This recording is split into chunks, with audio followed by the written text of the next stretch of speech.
Hi everyone, welcome back to our channel.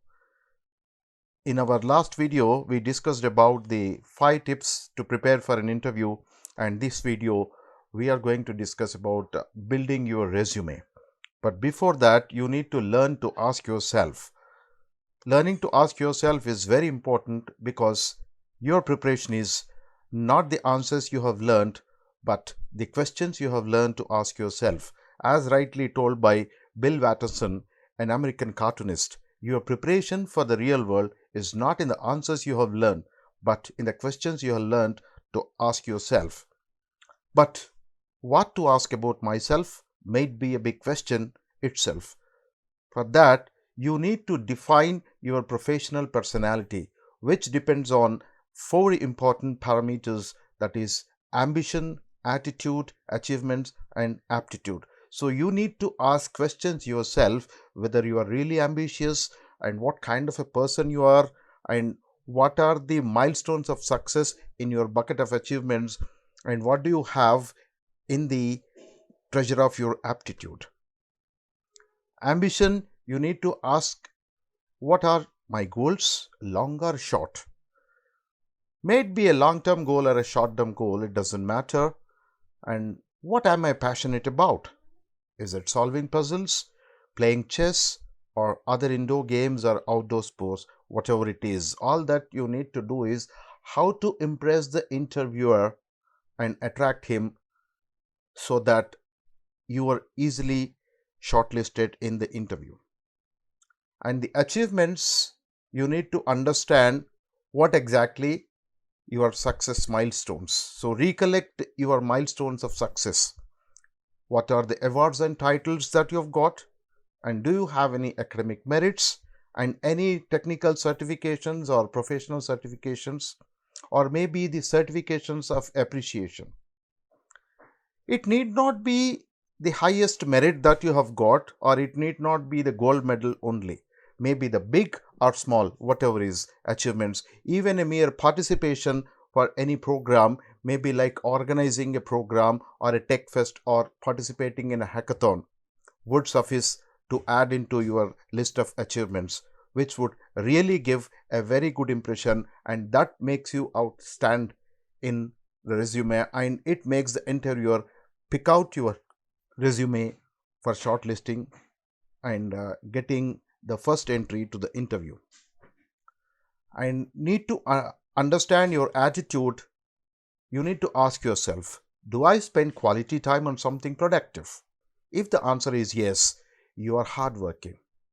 And can you mingle with the people and socialize? So ask yourself the same thing. If you get the answer yes, you become an extrovert. But if not, you are an introvert. But remember, being introvert projects you as a negative personality. Are you ready to change?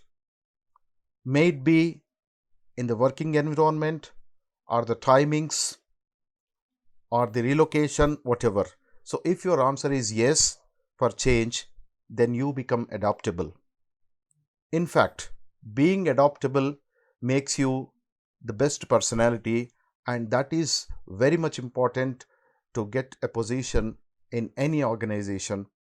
So you got to be adaptable, and if you feel that you are not ready to change, you need to work on that, but see that you attain the adaptability skill before you attend the interview.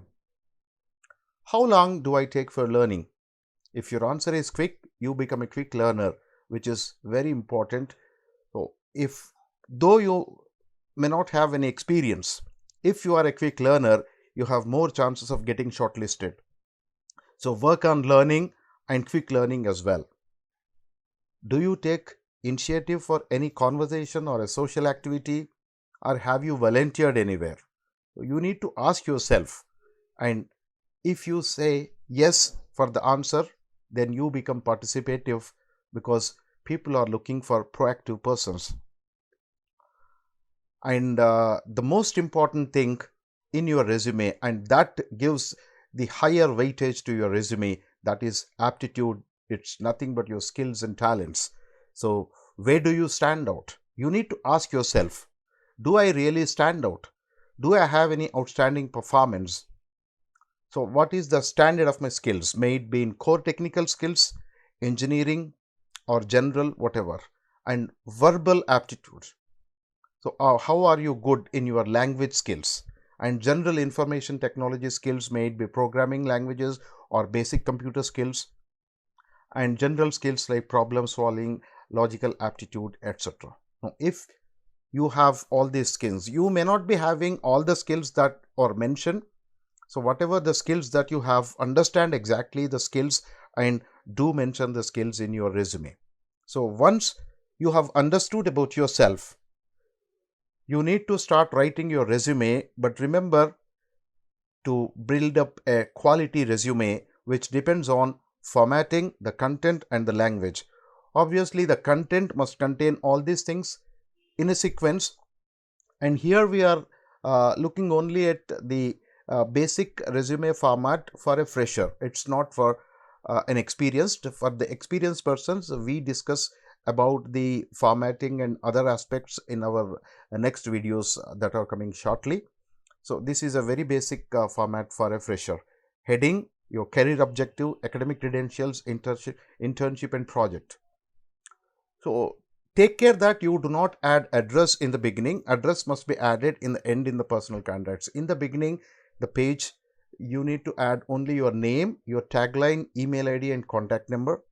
What is tagline? If you have any doubt, you can ask me so that I can give the clarifications in the next videos. Tagline is just a caption kind of thing just below your name. Maybe a software engineering professional, electronics and communication engineering graduate, whatever. And your career objective must be very carefully mentioned, about your aspirations for this specific position and learning zeal that you have, and how would you contribute to the company's growth and also your individual's development. And the academic credentials must be written in a chronological order. They need not be particularly mentioned in a tabular format, but see that the sequence is from the latest to your schooling, which includes the details like name of the degree, the university or board, and year of passing. Percentage is optional, but if you have the best percentage and the consistent performance from your schooling till your graduation level, you better mention it. If you have inconsistent performance, like having the best percentage 70 and above in your schooling, but in engineering or degree, if you have less than 60, better not to mention it. And if asked, later you can give them or submit them the certificates anyhow. And the internship that you have is equivalent to a kind of basic experience, so better mention it. And work on getting the internship. If you have time for attending the interview, maybe 6 months or so, better work on attending internships, because that would make you equivalent to a person who has experience. So mention the company name, the project title, duration, role and technology used. And the project, you must mention the academic project. Here we talk only about the academic project because we do not have any experience, where you need to mention the title, duration, team size, technology, tools and the brief description about the project. And take care you mention the good technical words while mentioning the project details. And then you need to mention about your core technical skills, categorize the skills that you have acquired.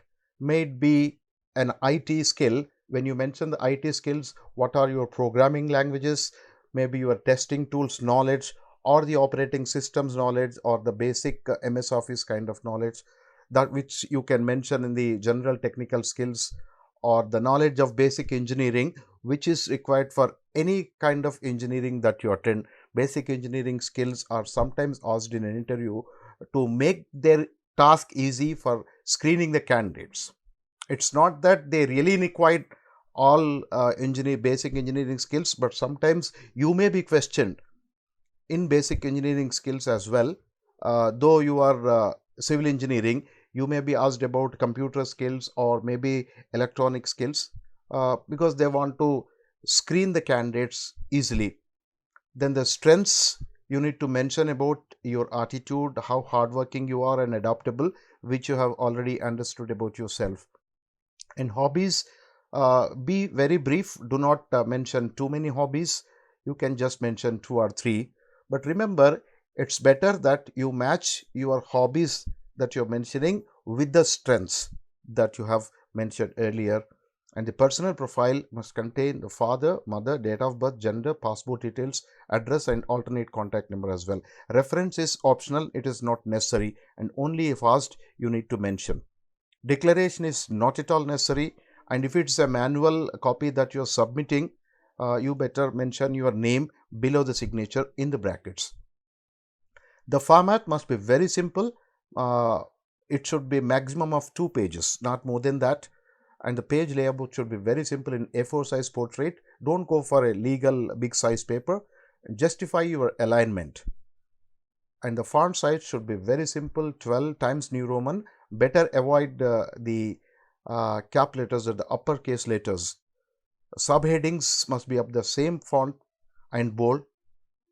Do not have different funky subheadings and with crazy font styles, which gives a very awkward and unprofessional look. Better not underline any subheading, just bold, that's enough. And the language must be very simple and understandable. Do not use any jargon, do not use complex words, should be error free. Before you submit, spell check at least 2 or 3 times and check your grammar accuracy as well. Avoid any common errors or the blunders that are there in the grammar. Use appropriate words and the technical words wherever necessary. Any doubts that you have in this, you can mention in the comments box so that we will clarify all the doubts. Thank you for watching this video. Please like, share and subscribe. Thank you. Good luck everyone. Bye bye. See you.